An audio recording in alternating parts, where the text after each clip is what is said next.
Good morning 10th class Hindi medium student, most welcome in this video. देखिए बेटा, कल के वीडियो में हम बात कर रहे थे दर्पण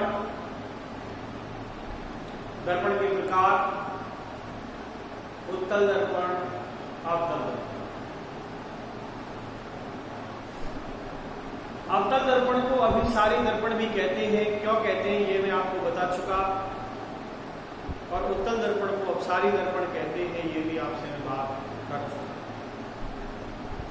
आज हम एक नए क्वेश्चन की बात करेंगे और आज का एक नया टॉपिक लेंगे जिसमें हम बात करेंगे गोलीय दर्पण से संबंधित कई प्रकार की जो परिभाषाएं हैं उनका हम अध्ययन करेंगे कि गोलीय दर्पण से संबंधित कौन कौन सी परिभाषाएं हैं जिनका अध्ययन हमें करना है। तो देखिए बेटा, टॉपिक डालता हूं मैं, गोलीय दर्पण से संबंधित परिभाषाएं।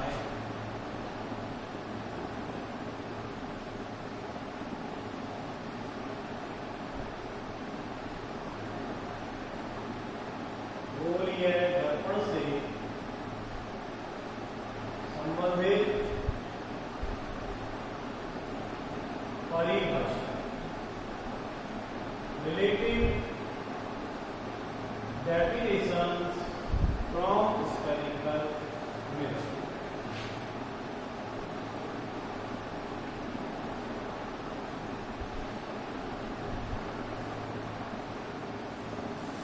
गोलीय दर्पण से संबंधित परिभाषा। देखो हम कौन कौन सी बात करेंगे। नंबर 1 ध्रुव, दूसरी हम बात करेंगे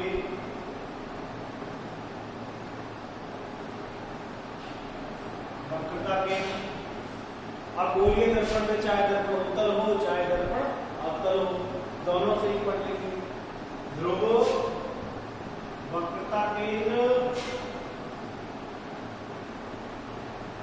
वक्रता त्रिज्या,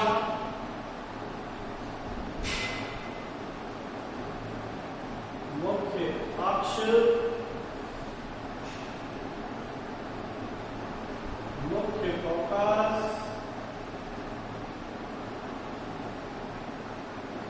फोकस दूरी,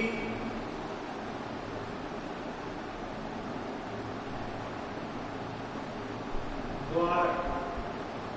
ये बेटा 7 परिभाषाएं हैं और इन सभी परिभाषाओं की स्टडी हमें करनी है, अवतल दर्पण में भी और उत्तल दर्पण में भी। तो देखिए बेटा, ध्यान से देखो,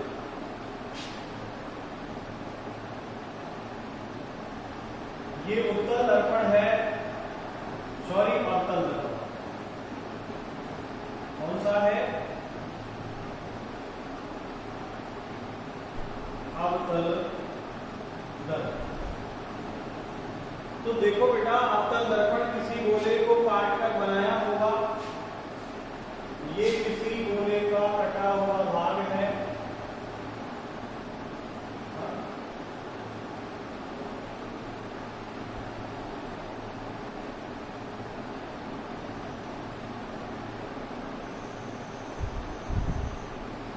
ये किसी गोले का कटा हुआ भाग है। अब ये जो गोलीय वृत्ताकार सीमा रेखा है, इसका जो मध्य बिंदु होता है वो मध्य बिंदु कहलाता है ध्रुव। गोलीय दर्पण का मध्य बिंदु ध्रुव कहलाता है और इस ध्रुव को O से व्यक्त करते हैं। गोलीय दर्पण का मध्य बिंदु क्या कहलाएगा? ध्रुव, जिसे O से व्यक्त करते हैं। दूसरा, ये गोलीय दर्पण गोले का कटा हुआ भाग है, तो इस गोले का केंद्र होगा और इस गोले का केंद्र कहलाता है वक्रता केंद्र। क्या कहलाएगा? इस गोले का केंद्र कहलाएगा वक्रता केंद्र और वक्रता केंद्र को C से व्यक्त करते हैं। वक्रता केंद्र को C से व्यक्त करते हैं। अब देखिए, इस गोले का केंद्र C है तो गोले की त्रिज्या भी होगी। तो गोलीय दर्पण को किसी गोले का कटा हुआ मानते हैं, उस गोले की त्रिज्या को कहेंगे वक्रता त्रिज्या। क्या कहेंगे? वक्रता त्रिज्या।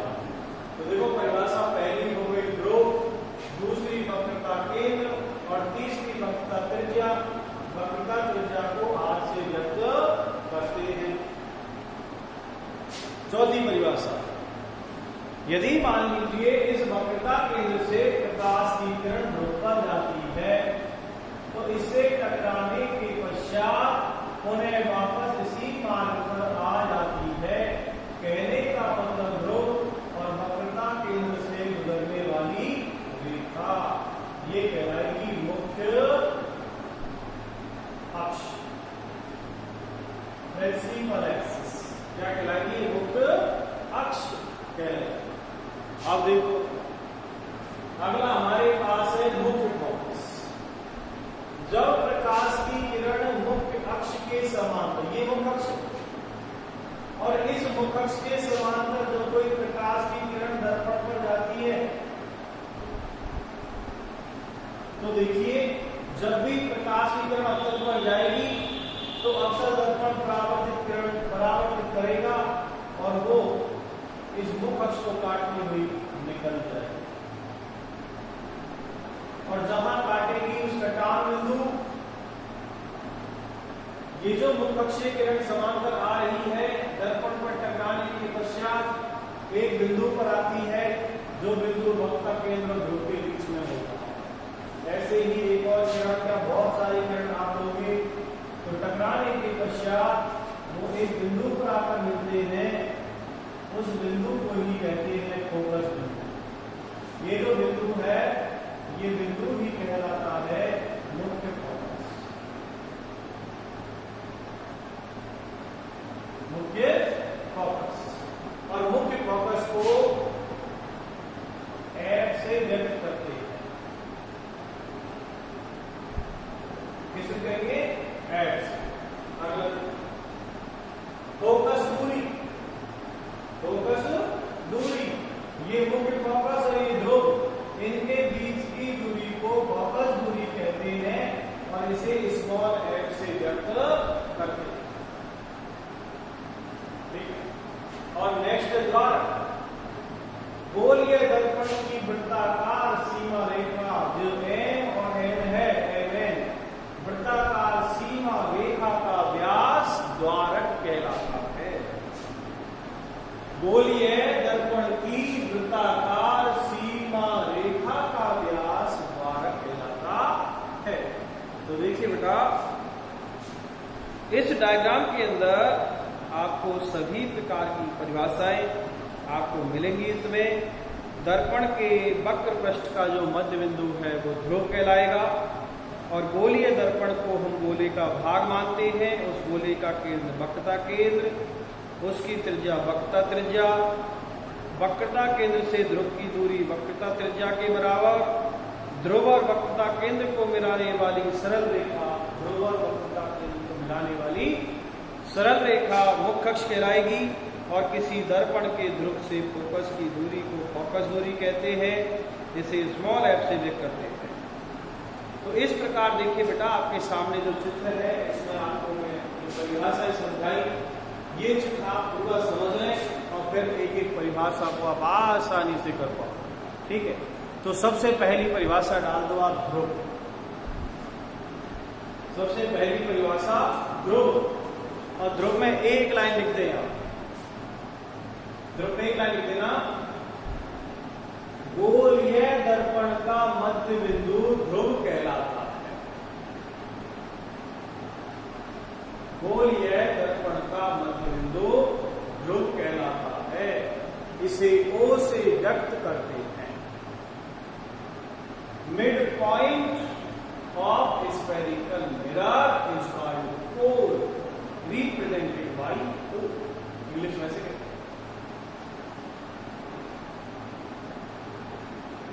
गोलीय दर्पण का मध्य बिंदु ध्रुव कहलाता है, इसे उसे व्यक्त करते हैं। दूसरा डाले बेटा वक्रता केंद्र, सेंटर ऑफ कर्वेचर। इसमें आप लिखोगे गोलीय दर्पण को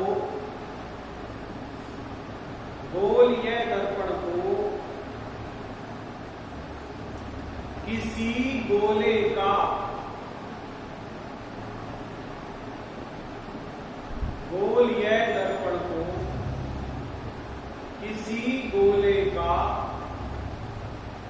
कटा हुआ भाग, ये गोले में से काटा, किसी गोले का कटा हुआ भाग माना जाता है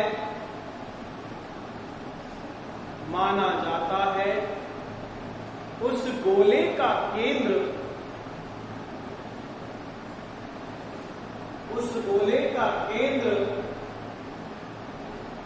वक्रता केंद्र कहलाता है। वक्रता केंद्र कहलाता है। इसे C से व्यक्त करते हैं। ध्रुवों में करेंगे O से, वक्रता केंद्र को C से, वक्रता त्रिज्या R, मुखक्ष को एक सीधी रेखा है, फोकस कैपिटल है, फोकस दूरी स्मॉल है, द्वारा इसे C से व्यक्त करते हैं।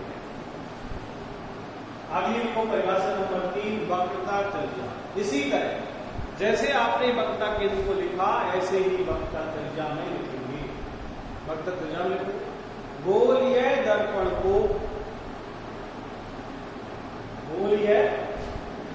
दर्पण को किसी गोले का कटा हुआ भाग माना जाता है या माना जा सकता है।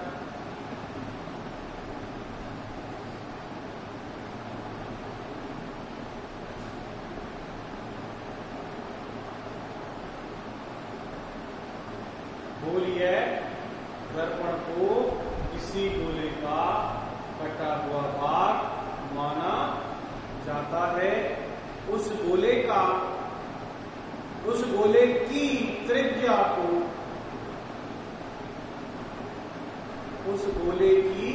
त्रिज्या को वक्रता त्रिज्या कहते हैं।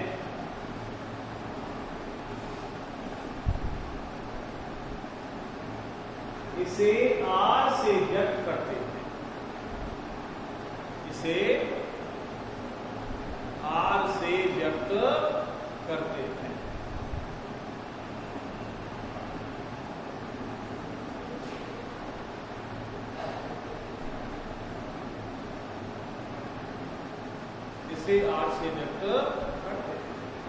नंबर 4 डालेंगे मुखक्ष। अब मुखक्ष है क्या? सीधी सी बात है, ये ध्रुव और ये वक्रता केंद्र, ध्रुव और वक्रता केंद्र को मिलाने वाली सरल रेखा। परिभाषा ध्रुव तथा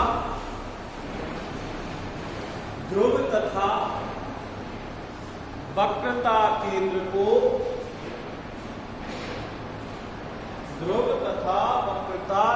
को मिलाने वाली सरल रेखा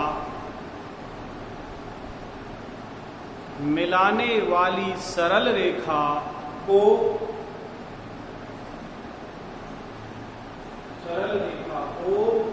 मुख्य अक्ष कहते हैं। ये ध्रुव और ये वक्रता केंद्र, इसको मिलाने वाली जो सरल रेखा है, इसे मुख्य अक्ष कहते हैं। ठीक है। अब देखिए बेटा, फोकस या मुख्य फोकस है ना, इसको मुख्य फोकस भी कहते हैं और इसे फोकस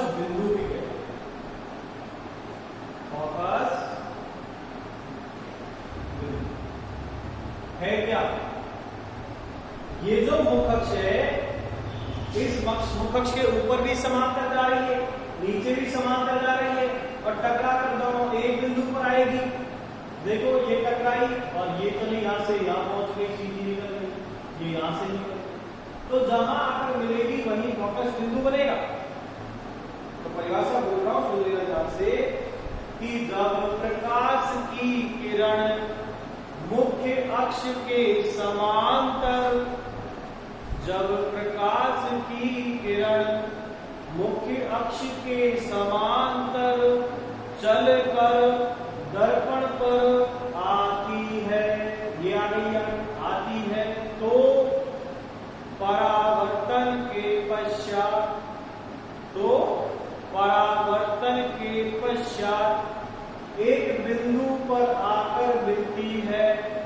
इस बिंदु को मुख्य फोकस या फोकस बिंदु कहते हैं और इसे कैपिटल एफ से व्यक्त करते हैं। तो लिखिए, परिभाषा लिखो,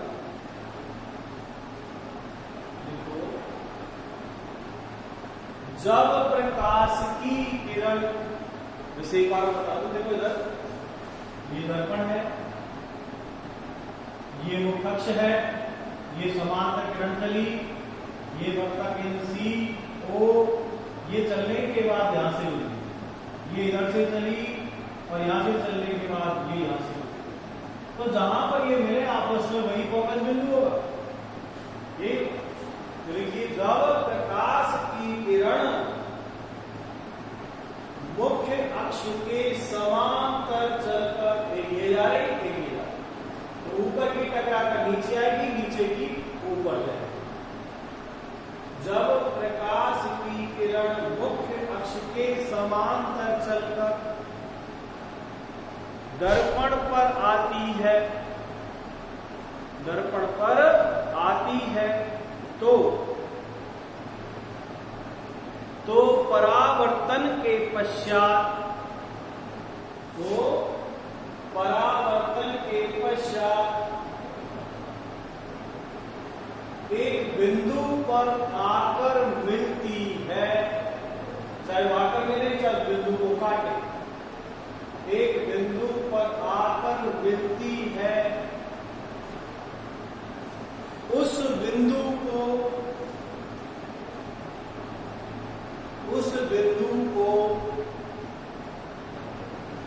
मुख्य फोकस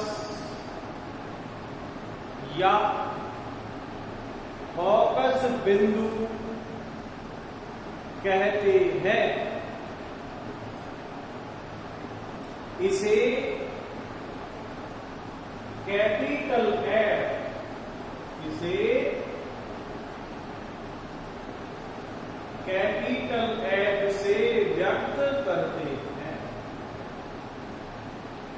इसे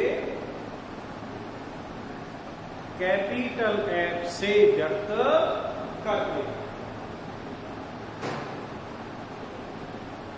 अगली डालो आप फोकस दूरी या स्मॉल एफ। तो देखो बेटा, चाहे इसमें देखो, ये तो है ध्रुव और ये है फोकस बिंदु, इसके बीच की दूरी कहलाएगी फोकस दूरी।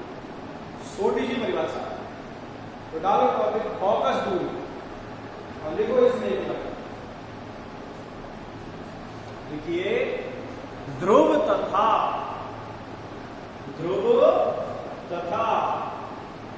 ये ध्रुव, ये फोकस बिंदु, ध्रुव तथा फोकस बिंदु या मुख्य फोकस बिंदु ही होता है। ध्रुव तथा फोकस बिंदु के बीच की दूरी को,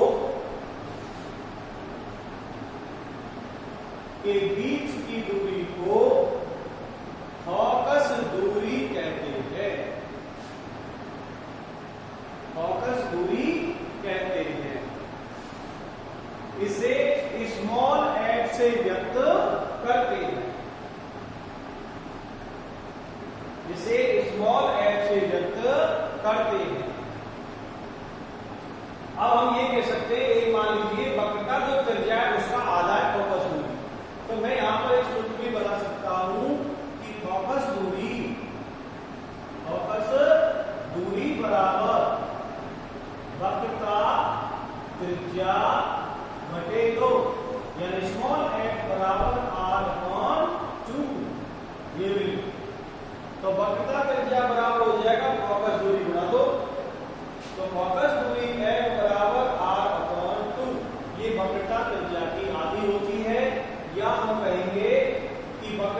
त्रिज्या फोकस दूरी की दुगनी है, या कह सकते हैं कि वक्र का त्रिज्या r बराबर 2f, 2f, 2 गुणा फोकस दूरी। और लास्ट परिभाषा लिख दो बेटा द्वारक, लास्ट परिभाषा लिख दो द्वारक। इसमें लिख देना गोलीय दर्पण की वृत्ताकार, गोलीय दर्पण की वृत्ताकार सीमा रेखा का व्यास, गोलीय दर्पण की वृत्ताकार सीमा रेखा का व्यास द्वारक कहलाता है। यानी ये जो गोलीय दर्पण है पूरा, और इस गोलीय दर्पण की ये सीमा रेखा है पूरी, तो यहां ये तो गोला है, लेकिन दर्पण तो यहां से यहां तक है mn, तो ये mn जो वृत्ताकार सीमा है, इस सीमा का जो व्यास होगा वृत्ताकार सीमा का, ये द्वारक कहलाता है। तो देखिए बेटा, इस वीडियो के अंदर आपने गोलीय दर्पण से संबंधित परिभाषाओं का अध्ययन किया, और मैं समझता हूं कि आपको ये सभी परिभाषाएं समझ में आई होंगी और याद भी हो गई होंगी, क्योंकि कोई परिभाषा जटिल नहीं है। मैंने बिल्कुल सरल तरीके से आपको समझाया है और आपको समझ में आ गई होगी। आपको ये फर्क नहीं पड़ रहा होगा कि आप ऑनलाइन पढ़ रहे हैं या ऑफलाइन। और कोई ऐसा क्वेश्चन है, डाउट है, आप मेरे से क्लास में आके डाउट क्लास में आके पूछें। आज के वीडियो में आपको इतना ही बताऊंगा। नेक्स्ट वीडियो के साथ कल आपसे फिर मिलेंगे। तब तक के लिए धन्यवाद। घर पर रहें, सुरक्षित रहें, डाउट क्लास में समझने आ सकते हैं। Thank you very much.